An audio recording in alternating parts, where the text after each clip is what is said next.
مرحبا كبرات تخاتلتي مرة انترتينمنت لومي كلاتنا كم نفلتو كبور بعلى قدس يوحنس يوم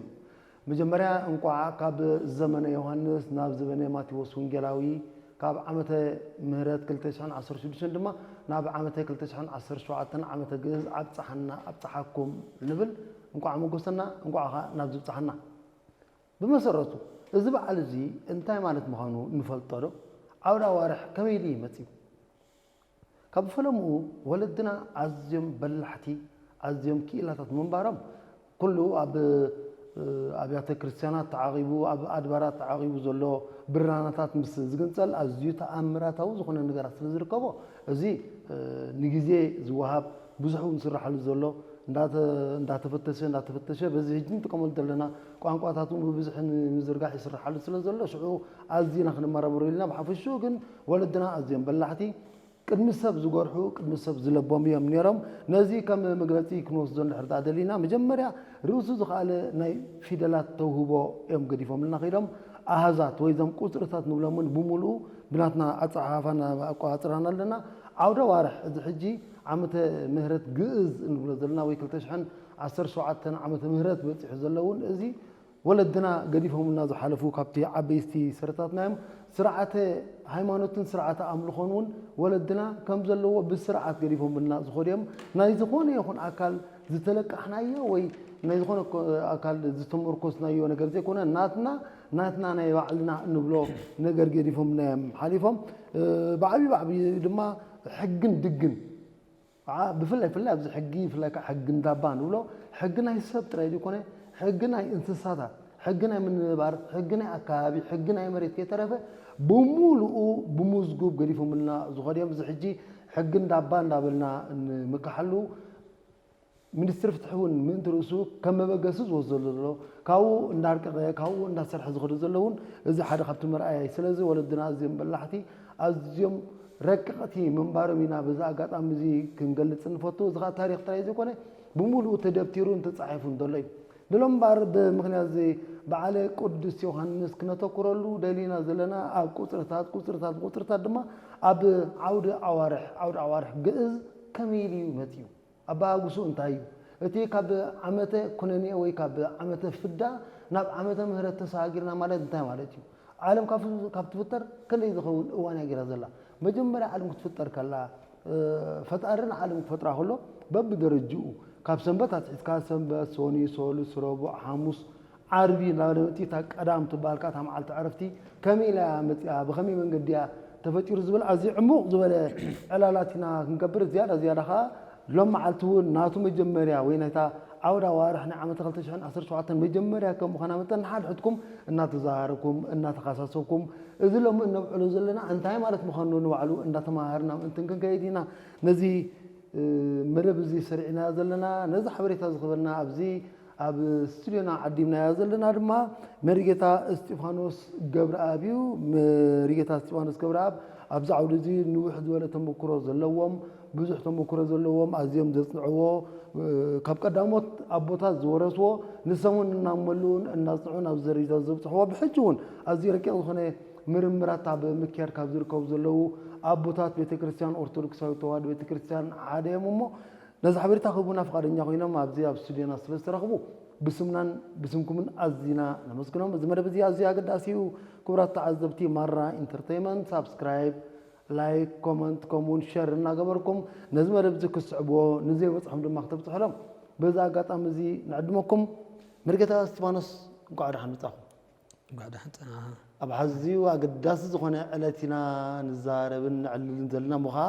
نتعلت بزملكت نزارب سلازلنا ازيو عميقيو ازيو اقداسيو اتم نزبع عزي زبعلو زلو نزبع عزي تقديسهم زصمبلو زلو بزعبا انتي يبعلو انتيم زغبرو زلو عام تمرت انتي مالتيو عوده امت انتي مالتيو ولاتهم اربعه كفالات نعامت نبلومون كاب صديا كرمتي حاجه قوعي حاجه اندابنا نخدمون ازياتهم تماريتيم انداتنتنا نتسبت تلك عماطامو كمي يجرم ابتي تمهرت زينورلو وان اخور ديم قصيروم بصصرات جيروم ديم نزم حج زلو 365 معلتات ابي غورغورين كراندرالو ኢና ንብል 395 ረብዒ መዓልታትን ቀዳሞት ወለድና ግን ነዚ በፂሖሞስ ካብኡ ድረቀውን ክሳብ ኬክሮስ ገለ ዝበሃል ኣቆፃፅራ ንድሕሪት እንዳኸድዮም ነዚ ኣቂሞሞ ዘለዎሞ ከመይ ኢሉ እዚ ነገራት ዝመፅኡ ካበይ ናበይ ገፅና ኢና ንኸይድ ንሕናሲ ተለቃሕቲ ደይኮናስ ኣለቃሕቲ ነርና እንታይ እዩ እዚ ሕጂ ንብል ዘለና ዓድዋ ወርሕ ቅድሚኡ ግን ዓመተ ምህረት ንብል ኣለና ዓመተ ምህረት ንብተልና ቅድሚኡ ዓመተ ኩነኔ ዝበሃል ነገር ኣሎ ማለት እዩ እስከ ነዚታት ዓመተ ኩነኔ ወይ ዓመተ ፍዳ ንብሎ ካበይ ናበይ ዝነበረ እዩ ዓመተ ምህረት ከመይ ኢሉ ይመፅ እዩ እዛ ኩሉ ግዜ ሓድሽ ዓመት ቅዱስ ዮሃንስ ኢልና ነብዕላ እውን እንታይ ማለት ኢልና ንጅምር እሞ ቦ ቢልናኻ ናብቲ ዓውደ ኣዋርሕ ናብቲ ቀንዲ ዘገድሰና ናብቲ ረቂቕ ዝኾነ ትንታነ ክነኣቱ ራይ ኣማንኤል ብጣዕሚ ኣኽቢርካ ፀዋዕኻኒ ይመስገን ብዝኾነ ኣብ ኩሉ ኩርናዓት ዓለም ነዚ መደብ ዝትካተበሉ ዘለኹም እንኳዕ ናብዚ ሓድሽ ዓመት ብሰላም ኣሰጋገረና እዚ ንኣትዎ ዘለና ሓድሽ ዓመት 2017 ዓመተ ምህረት ኮይኑ ካብ ዘመነ ዮሃንስ ናብ ዘመነ ማቴዎስ ንሰጋገረሉ ዘለና እዩ ስለዚ ዘመን ብዘመን ዝትካእ ምዃኑ እዚ ድማ ተቀዳማይ በዓልና ነብዕለሉ ዘለና ብናይ ቅዱስ ዮሃንስ ምክንያት ኮን ኩሎ ቅዱስ ዮሃንስ ናይ ነቢያት መወዳእታ ናይ ሐዋርያት ድማ ጀማር ስለ ዝኾነ እቲ መኽፈሊ ካብ ዘመን ናብ ዘመን መሰጋገሪ ብነቱ በዓል ኮይኑለ ማለት እዩ ስለዚ ነዚ በዓል እዚ ነዚ ምክንያት እዚ ብምግባር ድማ ካብቲ ብፀልማት ዝምሰል ክረምቲ ናብ ቀውዒ ክንሰጋገር ከለና እቲ መስከረም ድማ ኣጋወጋሕታ ናብ ቀውዒ መሰጋገሪ ምዃኑ እዩ ዝትንትን ስለዚ ነዚ ድማ ብሰፊሕ ረቂቕን ዝኾነ ቤተ ክርስቲያንና ኣቋፃፅራ ቅመራ ንመዓልትን ዕለትን ኣዋርሕን ሰሙናትን ብረቂቕ ዝኾነ ቅመራ እናቆፀረታ ትኸይድ ስለዚ ዓመተ ምህረት ክትካእ ከሎ ነናቱ ዝኾነ ተሓስብ ኣለዎ ባህሪ ሓሳብ ክንብል ከለና ዝተዛወረ ቀለም እዩ ሓሳብ ባህሪ ተባሂሉ ይፅዋዕ ሓሳብ ማለት ካ እንታይ ማለት እዩ ቁፅሪ ቅመራ መቁፀሪ ማለት እዩ እዚ ኻ እንታይ ማለት እዩ ኣብ ዘማራይ ዳዊት መዝሙር ጠቐሶ መዝሙር 31 ፍቅዲ ሓደ ዘሎ ወእለ ኢሓሰበ ሎሙ ኩሎ ጀጋዮሙ ንኩሉ በደሎም ሓጢኣቶም ኣይቆፀረሎምን ኢሉ ስለዚ ቁፅሪ ባሕሪ ማለት እዩ ንምንታይ ባሕሪ ኢልዎ ነዚ ዘመን መኽፈል ተተባሃለ ባሕሪ ዓሚቑን ሰፊሕን ረቂቕን ሰፊሕን ከም ዝኾነ ዘመን ድማ ኣዝዩ ዓሚቑን ዕምቆትን ስፍሓትን ረቂቕን ብምዃኑ ብባሕሪ መሲልዎ ይግለጽ እዩ እንደገና ባሕሪ ካብ ብዙሕ ማያት መተኣኻኸቢ ስለ ዝኾነ ወዲ ሰብ ብእግሩ ክሳገሮ ዝኽእል ነገር ኣይኮነን ማለት እዩ ስለዚ ንዘመን ድማ ኣዝዩ ዕምቆትን ስፍሓትን ስለ ዘለዎ ኣእምሮ ወዲ ሰብ ሓምቢሱ ክሳገሮ ዝኽእል እውን ኣይኮነን ስለዚ በቲ ዝዓቕሙ እሱ ዝምጥኖ ብመጠኑ ዝኣክል እዩ ክሕዝ ዝኽእል እምበር ክስፈር መወዳእታ እውን ክተብፅሑ ትኽእል ኣይኮነን ብዕለታት ብሰሙናት ብዓመታት እንዳተጠቐሰ ድማ ይኸይድ ማለት እዩ ስለዚ ነዚ ኣፈጣጥራ እግዚኣብሔር ነዘመን ካብ ዘመን ናብ ዘመን ክትክእ ከሎ መጀመርታ እግዚኣብሔር ብዕለተ ሰንበት 8 ፍጥረታት ፈጢሩ እዩ ዝብል 8 ዕለተ እሁድ ክትበሃል ከለና ድማ ሓደ ማለት ሓደ መዓልቲ ቀዳማይ መዓልቲ ዝብል ትርጉም ኣለዎ ኣሃዱ ንብሎ ማለት እዩ ስለዚ ኣብዚ ዝተፈጥሩ ሰማይን ምድርን እንደገና እውን ማይ መሬት ንፋስ እሳት ብርሃን ጸልማት መላእኽቲ እዚኦም ተፈጢሮም ማለት እዩ ስለዚ ኣብዚ ዕለት እዚኦም ክፈጥር ከሎ እግዚኣብሔር በተመጀመርታ መዓልቲ ብርሃን ምስ ፈጠረ ነተ ወኣዘዛ ለእሳት ከመትለ ብርሃነ ወወለደት ብርሃነ ይብል ድሕሪኡ እግዚኣብሔር ንእሳት ብርሃን ከተውፅእ ኣዚዝዋ እታ እሳት ድማ ብርሃን ኣውፅአት ኢሉ እቲ ብርሃን ድማ ንፅብሒቱ ብርሃን ከም ዝኾነ ረኣየ ይብል እዚ ድማ ፅቡቅ ከም ዝኾነ ሽዑ እንታይ ኢሉ ነቲ ብርሃን መዓልቲ ኢሉ ፀዊዕዎ ነቲ ለይቲ ድማ ነቲ ጸልማት ድማ ለይቲ ኢሉ ፀዊዕዎ ማለት እዩ ስለዚ መዓልትን ለይትን ተፈራሪቆም ብዘመናት እንዳተለክዑ ይኸዱ ነፍሲ ወከብ ዓመታት ኣሽሓት ዓመታት ንብሎ በቲ ሓንቲ መዓልቲ ቁፅሪ ይጀምር ማለት እዩ ስለዚ ነዚ መዓልትን ለይትን ተደሚሩ 24 ሰዓት ይኸውን 24 ሰዓት መዓልታት ተደሚሮም ሰሙናት ይኾኑ ሰሙናት ተደሚሮም ኣዋርሕ ይኾኑ ኣዋርሕ ተደሚሮም ዓመታት ይኾኑ ካብ ዓመታት ድማ እንዳተደመሩ ብቅመራታት እውን እንደገና ንኡስ ቀመር ኣሎ ማእከላይ ቀመር ኣሎ ዓብይ ቀመር ኣሎ በዚኦም እንዳተቀመሩ ድማ ንዘመናት ንኩሎም እንዳተለክዑ ይኸዱ ነዚ እውን ትንቢት ነቢ ዳንኤል እንታይ ገሊፅዎ ኣሎ ንሱ ንዘመናትን ንኣዋርሕን ይለዋውጥ እንደገና እውን ንነገስታት ይስዕርን ይሸይምን ንጥበበኛታት ጥበብ ንመስተውዓልቲ ጥበብ ይህቦም ምስተውዓል ይህቦም ኢሉ ትንቢት ዳንኤል ምዕራፍ 2 ፍቅዲ 21 ገሊጹልና ይርከብ። ስለዚ ናይ ዘመን መቁፀሪ መለክዒ መስፈሪ ዘመናት ተባሂሎም ጥቆሱ እዚኣቶም ማለት ስለዚ ካብቲ ሰፊሕ ግን ንዓና ብምጥነና ንኣይምሮና ክንሕዞ ብንኽእለል መገዲ እዩ ተሰሪዑ ዘሎ ማለት ስለዚ ኣብዚ ፀሓይን ወርሕን ድማ ብንኡሳ መለክዒታት ይልክዑ ብሰዓታት እንደገና ኬክሮስ በኻልኢት በሳልሲት በራብዒት በሃምሲት በሳድሲት እናተዓቀኑ ሓደ መዓልቲ ይባሃሉ ማለት ንመዓልቲ ንሓንቲ መዓልቲ ደቂቕ ዝኾነ ኣቆፃፅራ ነናተ ኣለዋ ማለት ነዚኦም ከዓ ካብ መዓልቲ ንላዕሊ ዘለው ሶሙን ወርሒ መንፈቅ ዓመት ንኡስ ቀመር የቤልዩ ማእከላዊ ቀመር ዓብይ ቀመር እናተባሃሉ ይጥቀሱ ሶሙን ክንብል ከለና 7 መዓልታት እዮም እንደገና ወርሒ ክንብል ከለና 4 ሶሙን ወይ ከዓ 30 መዓልታት ማለት እዩ ዓመት ክንብል ከለና 365 መዓልታት ኣለዎ ማለት እዩ ድሕሪኡ ሓደ ንኡስ ቀመር ክንብል ከለና 19 ዓመት ሓደ ንኡስ ቀመር ተባሂሉ ይፅዋዕ እንደገና ኢዮቤልዩ ክንብል ከለና 49 ዓመት ሓደ ኢዮቤልዩ ይባሃል ኢዮቤልዩ ወርቃዊ ኢዮቤልዩ ብራዊ ኢዮቤልዩ እናንጠቕሶ ኢዮቤልዩ ተባሂሉ ይፅዋዕ 49 ዓመታት ምዃኑ ይገልጽ እንደገና ሽዑ ሓደ ማእከላዊ ቀመር ዝበሃል ከዓ 76 ዓመታት እዩ ማለት ሓደ ዓብይ ቀመር ዝበሃል ከሎኻ 532 ዓመታት እዩ ስለዚ በዚኦም ዓለም ካብ ትፍጠስ ካብ ሕጂ ኣቋፃፅራ ዝኸይድ ዘሎ በዚ ማለት ስለዚ ዓለም ካብ ትፍጠስ ካብ ሕጂ ክንደይ ኮይኑ ኣሎ 7517 ዓመት ኮይኑ ኣሎ ማለት እስካብዚ ዘሎ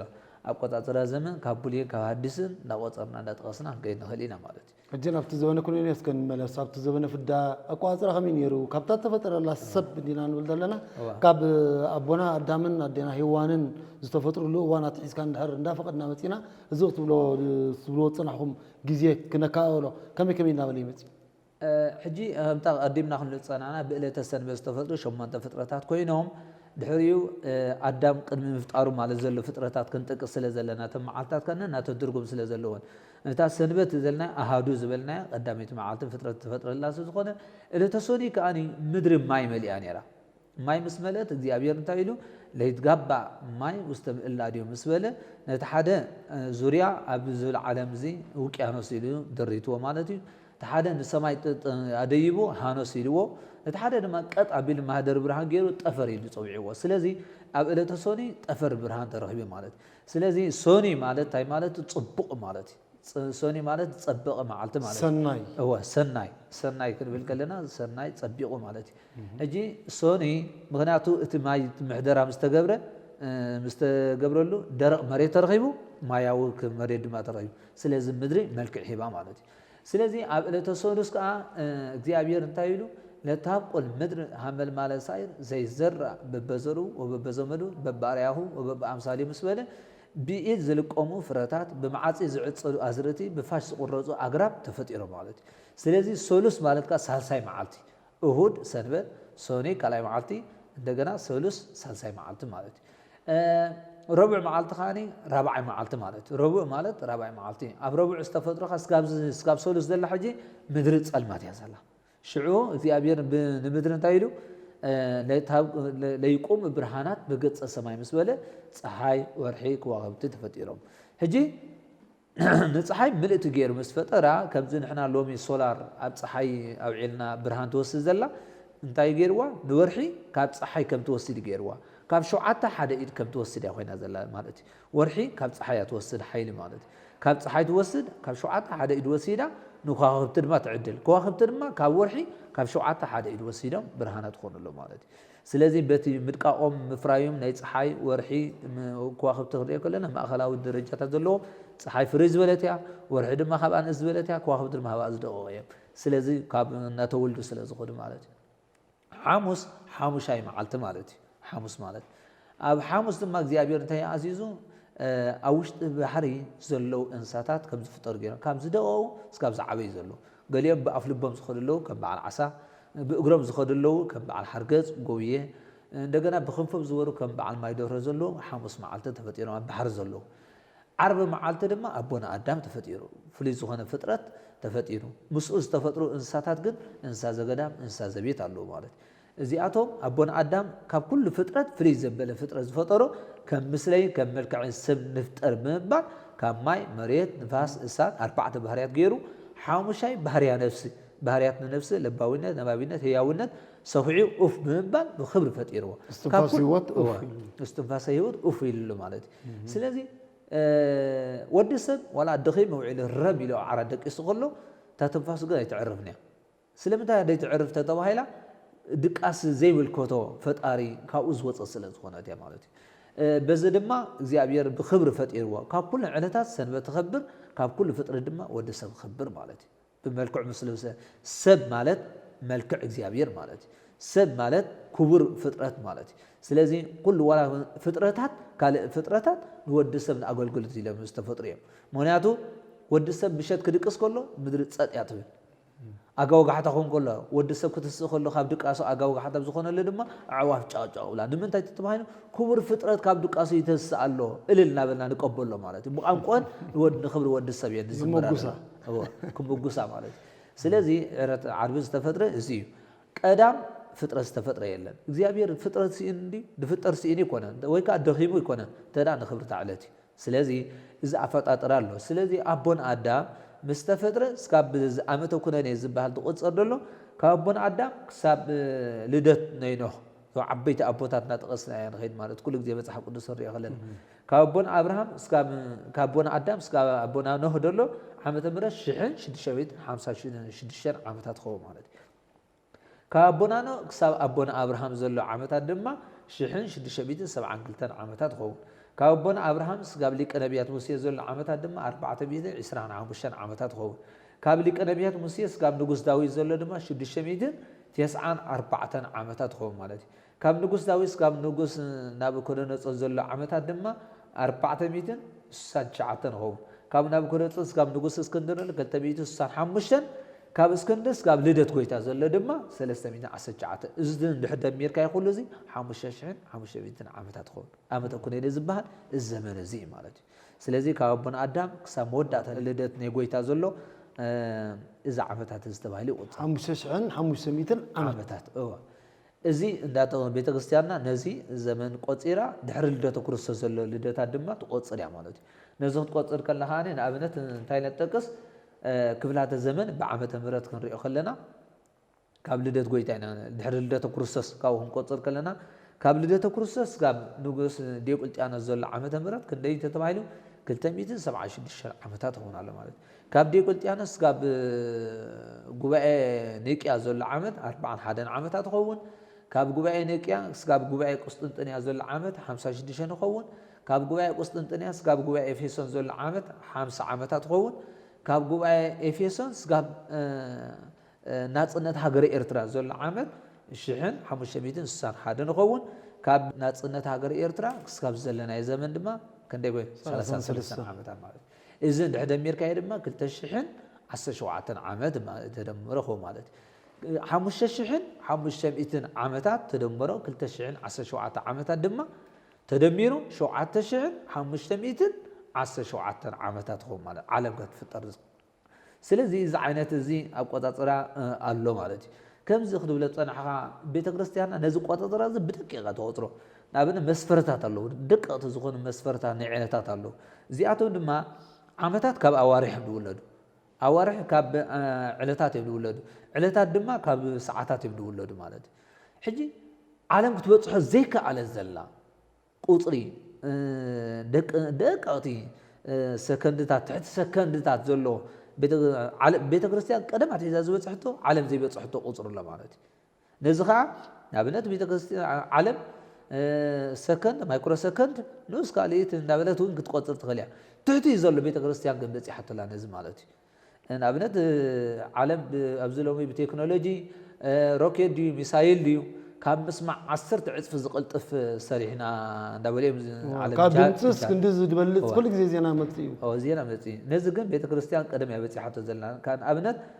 ሱሳ ሳድሲት ሓደ ሓምሲት ተባሂሉ ይፅዋዕ ማለት እዩ ሱሳ ሓምሲት ሓደ ራብዒት ተባሂሉ ይፅዋዕ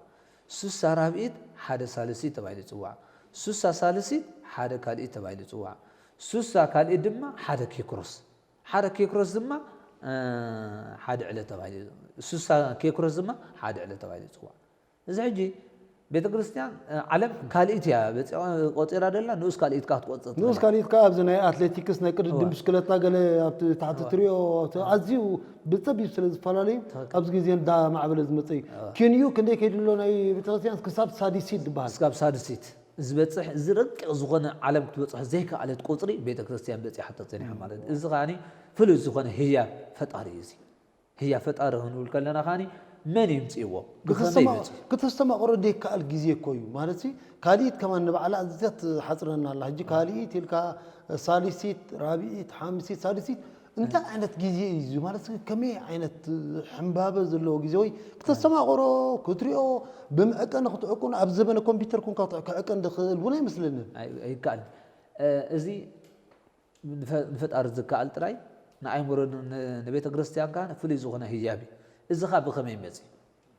بفلسفنا أنا عالم زمزي كونه هي فتاري خون كلها بتصوم صلاة الصبح زمزي من أمتي وانا زينا حجنا أبدينا أنا أتوم على وقتي نزعنا تقطع صلاة ركي أزخنا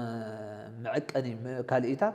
كم يجري مزي نعمت بيت كريستيان أبزخينا دحري 3 5 100 عمت نفس وقت بعل توعلن لمعالتي تفلت يا بيت كريستيان دحري تمليسا هو بهار حساب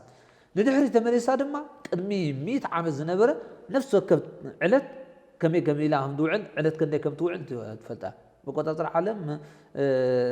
كالكوليتر هاتقب بزغن برقي زغنا اكايدا قطره مالت ابرسي يسرح هو برسي نابنت حجي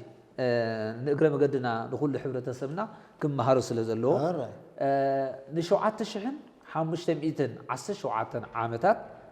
نزي بنوس قمر أبنت كافتم معك أنا تازبلنا نوس قمر ما أكلاو قمر أبي قمر إلنا نابدنا كابزوب سلسته حد بنوس قمر نأبنت خونا نأبنت حزبنا مرأي خونا إلنا نتبصينا نأبنت بيت كريستيان 10 عتي تنوس قمر زلنا 10 عتي نزي دما تايز قبر بيت كريستيان شو عتشح كمي جران دوت تخيل تبهايلو كاب 10 حد تحس كاب 4 كلته كاب 6 3 كاب 8 4 كاب 100 5 كاب 100 5 دحيزنا كاب الشح دما كندي كنحزينا 5 كاب 7000 350 نحز مالتي نزم 3 كاب 7000 نتا 500 17 قديفنا يلنا كاب 7000 350 حزنا لنا دحري نتا 50 قديفنا دما نتا 300 داوطانا ينخي كاب 10 حدا دحزنا تخيلنا كاب 100 كندي لنا عطوي 5 نحز كاب 300 كندي كنحزينا 15 15 تدمروا 5 ديلنا 65 نخونلنا حجيو نزل 65 دما ماشينا عندنا كاب 10 حدا دحزنا نقدر نخلينا نقطرو نخلينا دحري كاب 10 حدا كاب 4 2 كاب 3 حجي 65 صنعنا كاب 3 ناوطنا تخيلنا تي سوسان علي لنا حانت عزنا لنا مالتي كاب زيا مستحانت 5 دحدم بينا 6 مص مالتي سلازي زيا 6 قصيرنا لنا مالتي 3 عزنا لنا كاب سوسا 3 عزنا مستحمشته تدمرو 8 تخونا مالتي كاب 7000 8 عزنا لنا እንደገና ነታ 500 ድማ እንዳፍሰስና እንገድ ከለና እንዳውደልና ንመቅለይና ለና ማለት ብንስ ቀመር እንዳወጣና ገድ ካብ 10 ሓደ እንዳልና እንገድ ከለና ካብ 100 5 ካብ 500 25 ሽዑ ካብ 25 ሒዝና ለና እንደገና ካብ 10 ሓደ ተሒዝና መጅና 19 ድሕላት ፊናዮ ካብ 10 ሓደ ሒዝና ለና ምስተ 5 ተደምሮ 6 ኮን 6 ተደምሮ 8 14 أفتي هذا تريفاتنا لا 17 تريفنا لا شو 17 تدمروا 14 كده هو 30 حدا مت نس 30 حدا دما كاب 10 حدا حزنا تخيلنا 19 نحر علينا له 10 حدا ترف حدا تدمروا 10 حدا 10 تغلطوا حدا نزمن أترف نديل كرما شعو 10 حدا مت إزاي دما مقطري منبر تبعيلو نقول أطومات بعلات الموت يخوم كاب سلازي كافت بيت قصيات تقبلوا معك أنا مسفري كاب بزح كاب سفيح بواحد زبالة زين وتصر كاب عقاب وجيرات وتصر بيت قصيات مالتي كذا قتلنا أبنات كوريا خلنا حساب ساعات بهاللو أبنات معلتي بتصحيز وتصر ليت دما بورحين بتصلالوت أكلنا ودسة يعقن بጫማ بእግሪ አቦታትና ከምዛ አንተው ዝብልካዮ ማንኤል አቦታትና ሰዓት ኣብ ዘይድመጸሉ ዘመን ነበረ ንፀሓይ ግዜ ፀሓይ እንዳርአዩ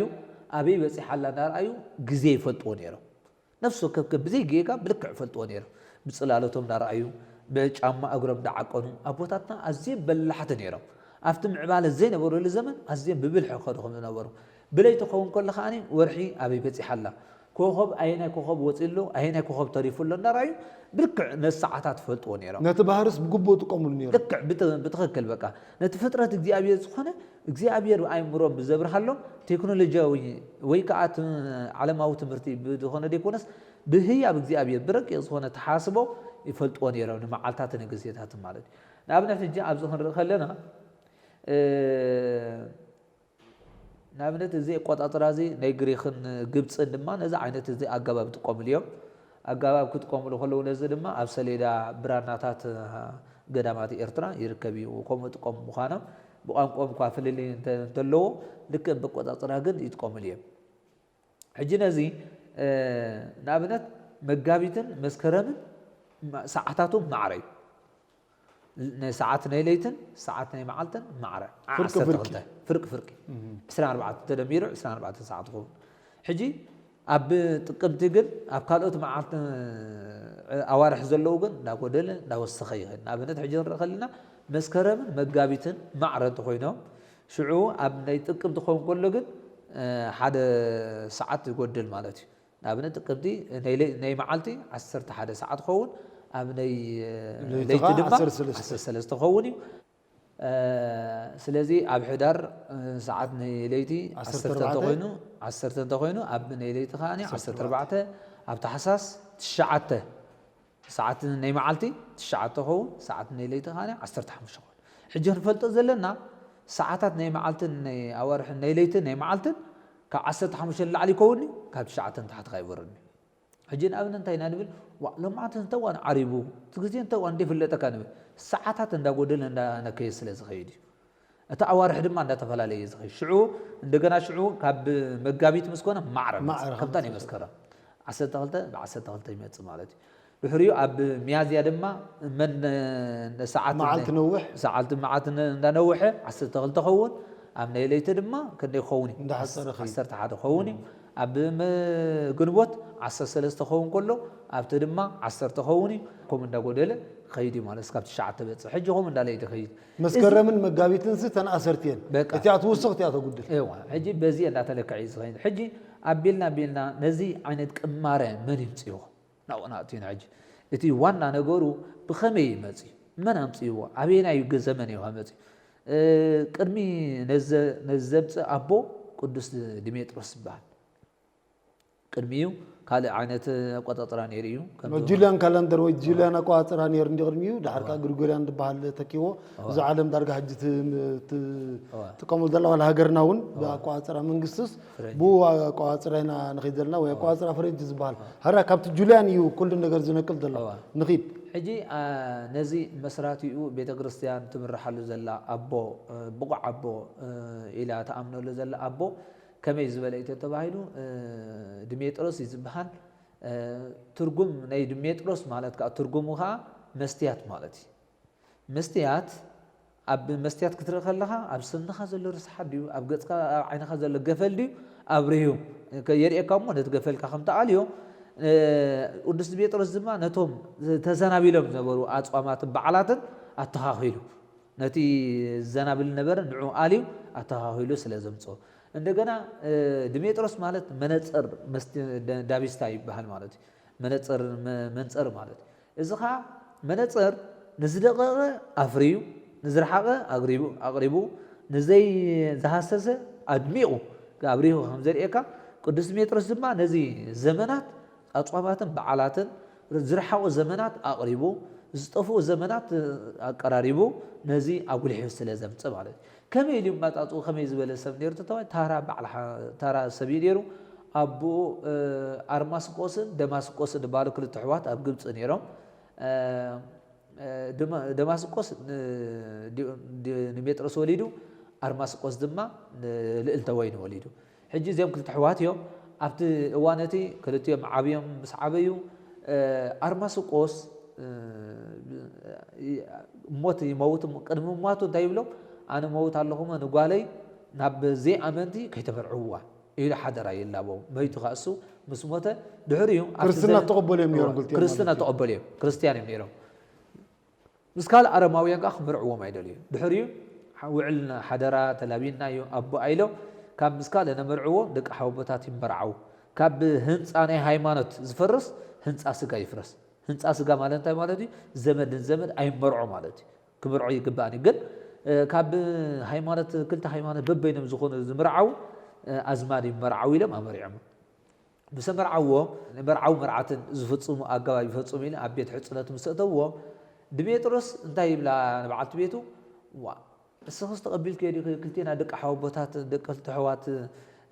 ሰብኣይን ሰበይትን ኮይንና ክንነብር ፈቃደኛ ዲኽስ ተቐቢል ከይዲ ኢልዋ ወተቐበሉና ኣነ ዳደይቲ ዓዚዘ ወለድና ገዲዶምና እምበር ኣነ ደለኽዎን እሞ ፈቃደኛ ተኾንካ ትብሎ ሽዕሳ ክልቴና ብድንግልና ደይ ንነብር እንተ ተፈላለዩና ንዓኻ ምስ ካልእ ክመርዑኻ ንዓይካ ምስ ካልእ ክመርዑን እዮም ብሓንሳብና ተቐመጥና ከም ሰብኣይን ሰበይትን ርክብ ከይፈፀምና ብሓንሳብና ደቀስና ኣብ ሓንቲ ገዛ ንቀመጥ በዚ ነብር ተሊና ከዓኒ መኻናት ኮይኖም ዝብሉና እምበር ደይተራኸቡ ኣይብሉናን እዮም ብምባል ከምዚ ዓይነት ሰማሚዖም ክልቲኦም ተራድዮም ን48 ዓመታት ኣብ ሓዳር እናነብሩ ኣብ ሓንቲ መንፀፍ ብሓንቲ ክበርታ እናትኾኑ ብድንግልናኦም ከይተራኸቡ ንሱ ከም ሰበይቱ ንሳ ከም ሰብኣያ ርክብ ከይፈፀሙ ብድንግልናኦም 48 ዓመት ገይሩ ድሕሪ 48 ዓመት ቅድሚኡ ዝነበረ ቅዱስ ዮልዮስ ይበሃል ሊቀ ጳጳሳት መበል 26 ሊቃነ ጳጳሳት ናይ ግብፂ ድሕሪኡ እሱ ኣብ ዝሓመመሉ እቶም ህዝቢ መፂኦም ድሕሪኻ ዝሽየም ኣቦ መን እዩ ባዕልኻ ተከኣልና ኢሎም ድሕሪኡ እሞ ፈጣሪ ፍቃዱ ክፈፅም ኢሉ ሱባኤ ይኣቱ ሱባኤ ምስ ኣተወ ኣብዘይ ግዚኡ ዘለላ ወይኒ ሒዙ ዝመፀካ እስቲኡ ድሕሪኻ ዝሽየም ንዕሽሞ ኢልዎ እግዚኣብሔር ሕራይሉ ኣብ ገዙ ጸሎቱ ወዲኡ ኮፍ ምስ በለ ድሜጥሮስ ድማ ሕርሻ ነይርዎ ኣብ በረኻ ውዒሉ ናብ ጉራቱ ኸይድ ምስ በለ ኣብዘይ ግዚኡ ዘለላ ወይኒ ፈርያ ይረኽባ ማለት ነዚኣ ሒዝዋ ድሕሪኡ ናብ ገዝኡ መፅእ እሞ ናብ ገዝኡ ምፅእ ሰለ ልዕልተ ወይኒ በዓልቲ ቤቱ ርእያ እዚኣ ፈርያ ረኺበ እያ ዋ ንምንታይ ናበይ ኣምፂእኻ እሞ ኣብዘይ ግዚኡ ዝፈረየሲ ፍሉይ ዝኾነ ህያብ እዩ ስለዚ ሊቀ ጳጳሳት ቅድም ክሪኦ ኣለዎ ንዑ ኣርእዮ ኢላቱ ንዑ ኣርእዮ ምስ በለቱ ሕራ ኢሉ ከሪኦ ኢሉ ኣብ ዝኾኑ ምስ ከደ እቲ ሊቀ ጳጳሳት ድማ ሰሚዑ ኣሎ ዘለላ ወይኒ ሒዙ ክመፀካ ንዕሽሞ ኢልዎ ሽዕ ብፅእ ምስ በለ ነታ ዘለላ ወይኒ ሒዙ ክባረኸ ኢሉ እቲ ድሕረ ዝሽየም እዚ ንዕሽምዎ ኢልዎ በዚኣ ምክንያት እቶም ህዝቢ ተቐቢሎም እቲ ኣብ ሳለስቲ ይዓርፍ ቅዱስ ዮልዮስ እሞ ድሕሪኡ ንዕሸምዎ ምእመን እዩ ነይሩ ታራ ኣነ ከመይ ገይረ ክሽየም ኣብዚ መንበሪ ማርቆስ መንበሪ እስክንድርያ እዚ ድንግል መነኮስ ባሕታዊ ክሽየሞ ክቕመጦ ዘለዎ እምበር ከማይ በዓል ሓዳር ከመይ ገይሩ ኣብዚ ኣቱ ኣነ ከዓ ተምሃርኪ ኮጎ ጭዋያ ምእመን እየ ከመይ ገይሩ ክኸውን ኢልዎም እሞ ኣቦን ኣይዘና ኢሎሞ ድሕሪ እግዚኣብሔር ገሊፁሉ ኩሉ ትምህርቲ ገሊፁሉ ኩሉ ትርጓሜ ቡልያትን ሓዲሳትን መፅሓፍቲ ቅዱስ ኩሉ ተገሊፁሉ ንኩሉ ክምህር ክትርጉም ጀሚሩ ቅዳሴ ቀዲሱ ከቕርቦም ከሎ ኣብ ዘቕረበሉ እዋን እንታይ ገብር ነቶም ገሊኦም ክቐርቡ ኢሎም ምስ መፁ እስኻ ኣይነፃኻ ከይተመለስ ቅድም ነፂኻ ምፃብሉ ነቶም ገሊኦም ድማ ንዓ ነፂኻ ተቐበለ ውሽጢ ልቦም ሲ ልክዕ ከም ፈጣሪ ኮይኑ ልቦም ክፈልጥ ክበቂዑ ማለት እዩ እዚ ኣቦ እዚ እዩ ውሽጢ ልቢ ዘሎ ንኣብነት ኣብ ልቢ ዘሎ ወዲ ሰብ ክምርምሮ ኣይክእል እግዚኣብሔር ዝዓደሎ ነፅህና ብቕዓት ግን ልቢ ሰብ ክምርምር ዝኽእል ሓጢኣት ወዲ ሰብ ሲ ተሓቢኡ ዝገበሮ ሓጢኣቶ ክፈልጦ ዝኽእል ኣቦ እዩ ነዚ ባህር ሃሳብ ዝደሪስዎ ስለዚ ብታራ ነገር ዝመፀ ታራ ሰብ ዘምፀ ይኮነ ማለት እዩ ብፍሉይ ህያብ ናይ እግዚኣብሔር ምዃኑ ድሕሪኡ ከምዚ ገይሩ ከምዚ ክገብር ከሎ እቶም ህዝቢ ክሓሚዎ ጀሚሮም ብቀደሙ ንዓይ ዘይ በዓል ሓዳር ዘይግብኦ ተሸምስ ስኻ በቂዕኻ ስኻ ይበቃዕኻ እንዳለ ንዓና ክልክለና እንዳበሉ ከማርዎ ጀሚሮም ድሕሪኡ እግዚኣብሔር እንታይ ኢሉ እግዚኣብሔር ድማ ናይ ውልቂ ሰብ ድሕነ ጥራይ ኣይኮነ ነገር ህዝቢ ዓለም ክድሕን ኢሉ ብሞት ሓጥን ዝሕጎስ ኣምላኽ ኣይኮነ ማለት እዩ ኢሉ ነቢ ሕዝቅኤል እውን ገልፀልና እዩ ስለዚ እንታይ ኢልዎ ድሜጥሮስ ናይ ገዛ ርእስኻ ድሕነ ጥራይ ትለ ነቶም ህዝቢ ድማ ኣብ መንጎኻን ኣብ መንጎ ሰበይትኻን ዘሎ ምስጢር ገለፀሎ ሰብኣይን ሰበይትን ምዃንካ እዮም ዝፈልጡ ሰብ ኢሉ ምስ ነገሮ ንፅብሒቱ ነቲ ዲያቆን ንህዝቢ ንገር ፅባሕ ዕንጨይቲ ሒዝኩም ምፃኹ ኩለኹም በሎም ኢልዎ ቅዳሴ ቀዲሱ ቅዳሴ ምስ ወደአ همزي بحت مسكرم 17 مسكرم داميرا نقبرو لك عنت عنشت كل اكيبو حو اغيدو افتم اخل حواتي بعلو باكل كل حزب خاف زي الخوي والله دحريو افتم اخل حواتي بعلت بيته نعيد صويعوا كاف تحوي كم زغير بايدو هم زغير صحر ابينو نت كدان زرغ حيدو نت كدان زرغ مسبلتو نت غهر حوي اب كدان غيرلا نعو ندا حيسك دما كدان خيدنده نزي حيسك هم زغير كازريو اريوم ندم حزب يدوا تخل حزب زي امبرات كوينو تتقبر له الصحاب حواتي خا زيت ندد سبيت خاب كدانا ترى خداني بحو غهري حفيصاس كم انتينا نقوله مصحر حوي لك عخم غيرا نتخدانا بو حزاتات كيس انتي مستيري لمس نغرو بلو انا زين خبر له سلبلو عبيتي يغلص علي لكم انتنا فطاري مستيركا غلص لحزب سلازولني انا سبيتي كم نبرعو 48 عامت كوينلو اب عراته حنت عرضنا دقسنا حنت مصبنا تنصفنا كيتفلالنا بركب سغا كيترخمنا عينا صدينا صوم جن سبعين سبيتن تولنا قال كدان اسير نمبر ايترخمنا بزينا صدينا امونغنا دما قدس ميكائيل ام اخلنا يحضر يمانا يكونفو نعي صغما يكونفو دما نعا انصفلنا يحضر دغو دما كم نسري كاب غزانا بريرو خول قدس ميكائيل نرينا مايلم إلى حزب نبس نغرم او تم حزب كلهم شعو بل يقرب لنا حطياتنا سريلنا بدلنا كا بزي كون حمينا كا بمبال تم حزب مستنبر كخلو እግዚአብሔር ይፍታ ወይ ያንጽ ወይ ይህድግ ወይ ያንጽ ወይ ቀድስ እግዚእነው አምላከነ መድኃኔ ኢየሱስ ክርስቶስ ኢሉ 12 ጊዜ መሐረነ ክርስቶስ በሉ በመባል ከምዝ ገረ አውጅዋ ማለት ስለዚህ እዚ 12 ጊዜ እግዚኦ መሐረነ ክርስቶስ ድብለ ድማ ካብዝ መጽይ እዚ ኻንታዩ 12 ጊዜ መሐረነ ክርስቶስ ማለት ሓደ በኒ 12 ሐዋርያት ምሳሌ ካላይ ድማ መሐሮም እግዚኦ ወተሳሃሎም ደም ፊደል ተቆጢርካይን داخل ديكونا عسلت غلطونا مالتي سلازي زين كان منتي كم زين قطت تفايل بالعلى خمزلنا هنورد كلنا كهف سماي نام مدر وريدو كم زلنا العلى خنديب كلنا شعو نام مدر وريدو خا ناخذ عنا نام مسقل تسقيلو شعو ام مسقل تسقيلن ما دحنتنا مويتو نام مقابر وريدو دحراي دما تنسي سمعت علي قلنا بلنا تبرتن انا 4 زين 10 غلطس بزح مستير يزول بزح مستيرات اللوان بس ما اب هو المنفس قدس تقطير كان زيون 10 غلطه مالتي سلازي كم زعاني مستيرا زلو ابوي نزي بحر حساب زي نزق مرازي دكدرسنا خيل مالتي قال دي ني هملو صنحنا باقططرا صحي عودا اوارحلنا ابنت نطق صنحنا لمنتاي ورحي 30 معلت يزالا ازون رقيق زخونه انا تقططرالو حدي ورحس 30 معلت بفرنج ግን 28 መጽ 29 መጽ 30 መጽ 31 መጽ ስለምንታይ ቤተ ክርስቲያን ግን ምን ይቆጣጠራ ግዕዝ ተኮይኑ ግን 30 30 30 ተሪ ኮይና ከባይ ለቀነ ሽዑተን ሓሙሽተ አጉሜን ድባሃላ ግን እሰንካ መበል 13 ወርሒ ላ ትገልጾ እዚ ግን ንግረ መገደና ማረ ዘለና ነዘ አጉሜን ብዙሕ ሰብ ፍላት ኮነ በዘይ ፍላት ፀይቅታ አዋርሒ ልገልጸኒ ጌጋ ተሐስባ ማለት ጌጋ ትርጉም ምዃኑ ፀይቅታ አዋርሒ ኮነ ናቱ ወሓደ ንሰን እንደን በእን ጀምር እስከ ንዕንተን ተንቀድም حجي زين تعنت عنقوت مستير الله وتتبايل زين باغمين نبلن ابدا رقيق زخونه مستير الله باغمين مالت حدا مسغاغر مالت سغره ورح كاب صلمات كرمتي ناب برهان ناي مسكرم ناي قوعي مسغاغر مالت حدا قال اي باغمين كبال كله ورها باغمين كون كبال كله كل سم نابرو باخيد ما يحصل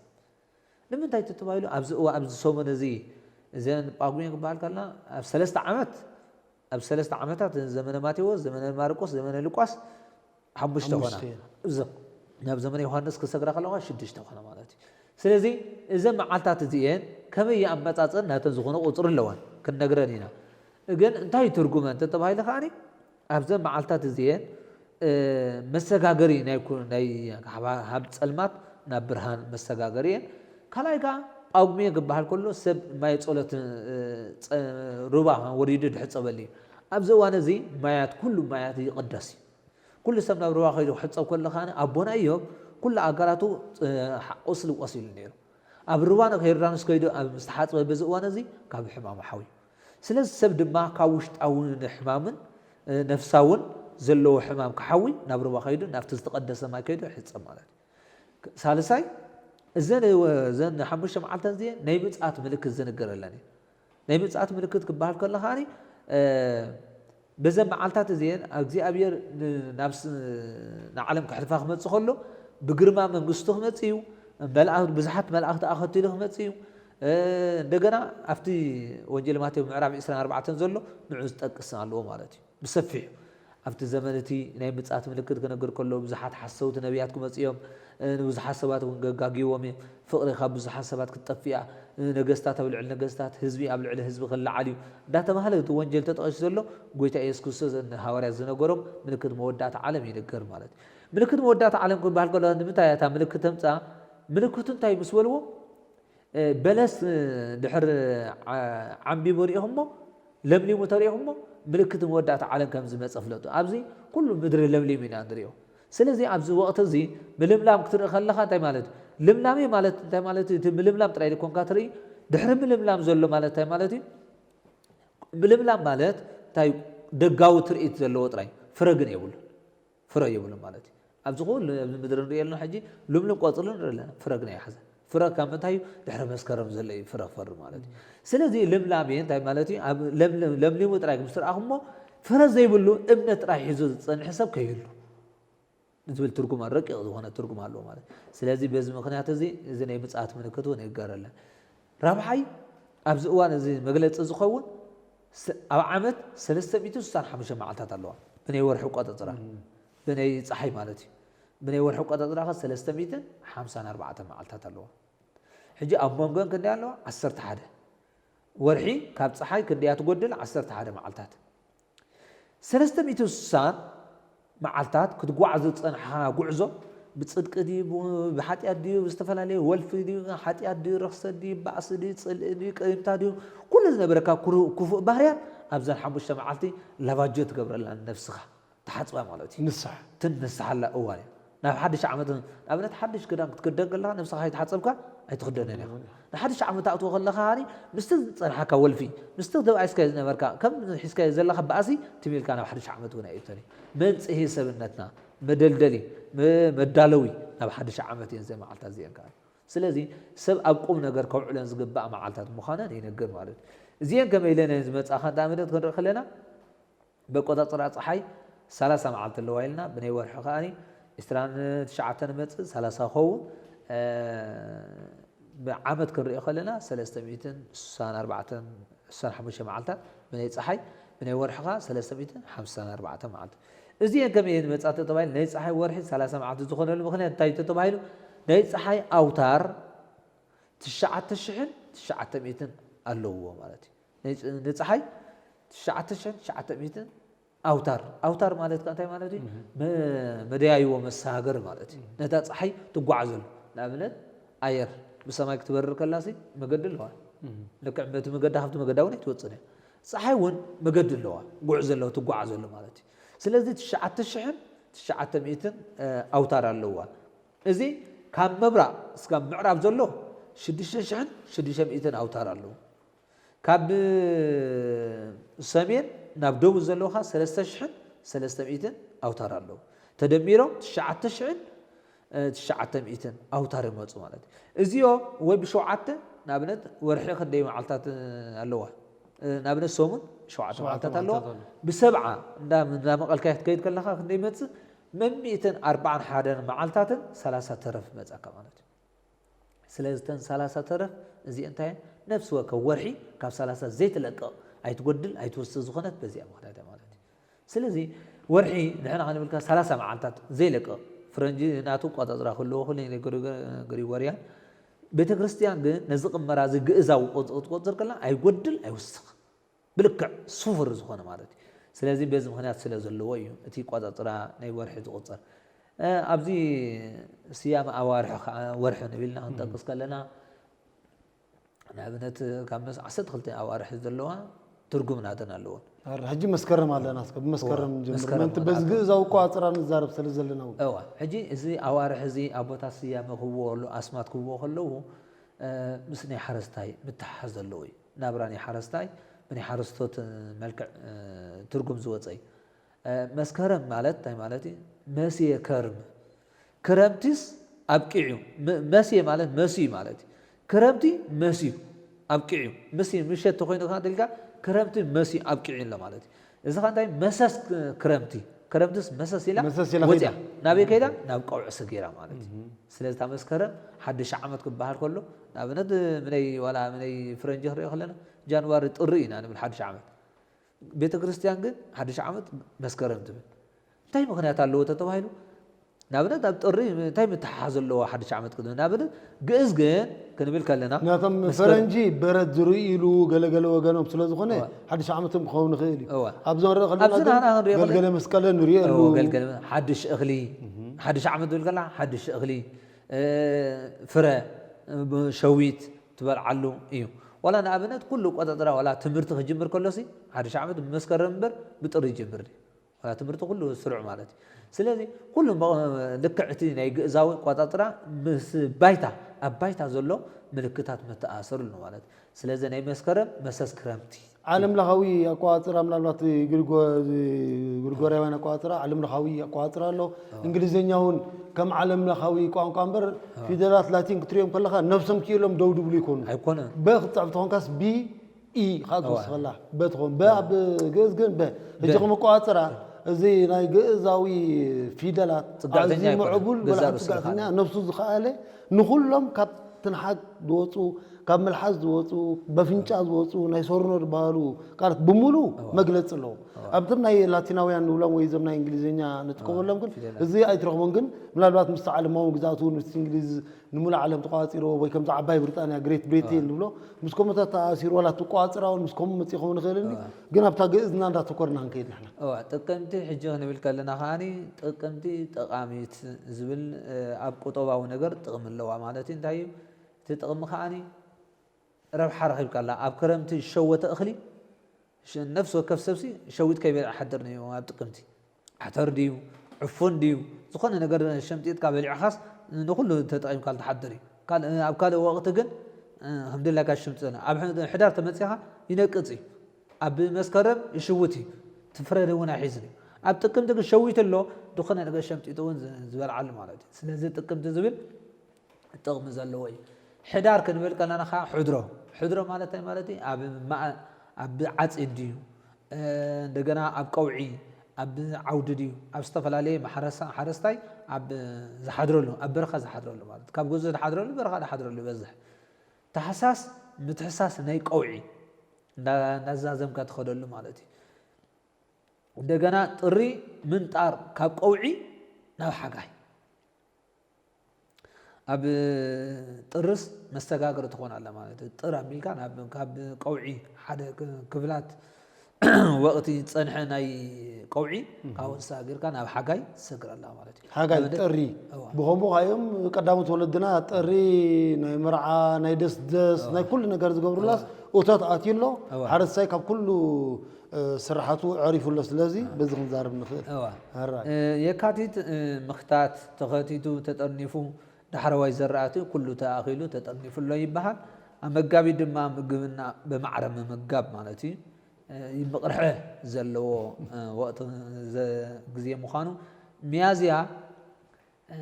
دس دبل محزاي زبل اباصح زوانا اوانيو تبايلي زغلص ميازيا مالتي ግንቦት ካ ግንቢ ምስራዕ ምህናጽ ወናቱ ህንጻ ተሃንጾል እዋን እዩ ካብ ቀውዒ ወዲእ ካለኻ ኣብ ቀውዒ የለኻ ኣብ ዘራእቲ ድማ ኣብ መጅማሮ ስለዝኾነ ኣብዚ እዋን እዚ ሕጂ ፍልይ ዝበለ ግዜ ኣለካ ኣብ ህንጻ ተሃንጾል ግንቢኻ ህንጻ ምስራዕ ማለት እዩ ሰኔ ዝበሃል ከሎ ሰናይ ነገር ምምዕባል ማለት እዩ ሓምለ ክበሃል ከሎ ሓምላይ ሓመልማል ልምላሜ ትርእየሉ እዋን እዩ نحس خبال كله نحسي مزازميت نحس مزازميت ناي كرمت مالتي باغمين خبال كلها مستغاغري توسخ مالتي باغمين تبعيله هاي تركم مالتي سلازي زياتهم زي ما قططرا زياتهم بلكعم تم نفسه كورحي نناتو تركم كم زلو ابوتاتنا يمرنا مالتي بخال ملكع خان تايلو مسكرم ورح مسكرم تزارب النبرسب أفوي الرم ورح تقمتي فرقة طعمتي فرقة حسبت خاولوا ورح حدار أبزو مسير كام حدار ورح حساس أبزو خونه بوتا أغلى ما يفسس ورح طري زي كور نبرز يخري بيلعب بتر دغري امرعا قال يلعب ستيلو انجرا ما يكون يقبر له سقابا له شعو وسوسونا له لكاتي تطنقق بلان سنكاتي سيلكي مغناتو سيلكي ايتبزعيو نزحز تصيد انت سنكت دحراي وين ابسنه خشغره كاس زخل مالتي مغابيت ايتلغس بلان وهابيت ማለት بمطن كلغس አለዋ ሚያዚያ ተጠንቀቀ ማሐዚያ ብለዋ ሰነ ግንቦት ብንጀራ መቅደስ ብስዋታ ቦት ናብነት ሰብሲ ኣብ ገዝኦም ድላይ ድርከበል ይኮነ ናብ ቤት መቅደስ ናብ ቤተ ክርስቲያን መባዓ መጉደፍ ሒዝ ድመጽ ናብ ቤተ ክርስቲያን ከይድካ ተሳሊም ቀጥረኸሉ ኣብ ቤት መቅደስ ኣብ ታቦት ዘለዎ ቦታ እንጀራ ማይ ዝርከበል ይብሎ ሰነ ወርሕ ሰነ ንሓረስታይ ተብሎ ወይ ኣነ ወናቱ ነብዕሩ ዘብልዓሉ ምህርቲ ሳዕሪ ኣይወቅሉ ሽግር ኣለዋ ወርሕ ሓምለ ክንደይ ኣለዎ ካብ እኽለ ማይ ዝፍለ ምክንያቱ እቲ ተዘርእዩ በረኻ ወፊርሎ እቲ ከኣተወን ስለዚ ካብ እኽለ ማይ ይሽገር እዩ ግን ሓምለ ሸምጢጥኻ ይበልዕ እዩ ሓምሊ ኢድ ከንዲ ተታሓዛ እንጀራ ቁርቢ ውሕውስ ኣቢሉ ኢድኒ ተታሓዛ ኣብ ውሽጢ ክራኸብ ይሽዑ ክጠቕረክብ ትክክል ወርሒ ናህሰ ክንደይ ኣሎ ብእኽለ ማይ ብጥሜት ካብ ዓዱ ዝፈለሰ ተሰዲዱ ማለት እዩ ወርሒ ጳጉሜን የብፅሓምና ናብ ፅቡቕ ዘመን ካብልዋ ማለት እዩ በቦታትና ብካልእ ኣዘራርባኻ ማለት እዩ ስለዚ ከምዚ ዓይነት ዝኾነ ትርጉም ኣለዎ ማለት እዩ ሕጂ ናብዛ ዓውደ ኣዋርሕ ኢና ንመፅእ ዘለና መጀመርያ ዓውደ ዓመት ወይ ኣውደ ዓመት ንብሎ እንታይ ማለት እዩ እሞ ክንመፅእ ሽዑ ናብቲ ዓውደ ኣዋርሕ ክንመፅእ ሕጂ ኣውደ ዓመት ማለት ከዓ እንታይ ማለት እዩ ከምዚ ክንብሎ ፀናሕና ቀዲምና ንብሎ ነበርና ረቂቕ ዝኾነ ቆፃፅራ ብፀሓይ 365 መዓልታት ብወርሒ ከዓኒ 354 መዓልቲ ይኸውን ዓመት ብፀሓይ 365 መዓልታት ክንብል ከለና ሽዑ 3 ዓመት ሓንቲ ዓመት እዚኣ ሕጂ ንሓዘ ሓንቲ ዓመት 365 መዓልትን 15 ኬክሮስን 6 ካልኢትን ኣለዋ ማለት ንሓንቲ ዓመት እዚ ብናይ ፀሓይ ቆፃፅራ ብናይ ወርሒ ከዓ 354 معلتن 22 كيكروسن حدا خالئيتن 36 سالسيتن 50 قلتن رابعيتن 4 شمتن 5 اللوا مالتي سلازي عوده ابكتي خبال كله 19 عمتي نبلو سلازي